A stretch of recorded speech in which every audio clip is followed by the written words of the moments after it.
Sejak awal muncul di dunia hiburan, Lucinta Luna memang kerap disebut-sebut sebagai transgender.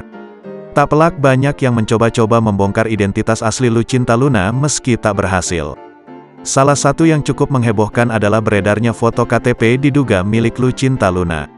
Ya, nama yang tertulis di KTP tersebut justru adalah Muhammad Fattah. Di tengah pengakuannya terkait kehamilan, akhirnya Lucinta Luna terang-terangan membongkar sosok asli Muhammad Fattah yang sebenarnya. Hal itu diungkap Lucinta Luna pada Iris Bella di kanal YouTube Ice TV. Lucinta Luna kemudian membeberkan bahwa Muhammad Fattah sebenarnya adalah mantan kekasihnya. Muhammad Fattah adalah masa lalu cowok yang mencintai aku.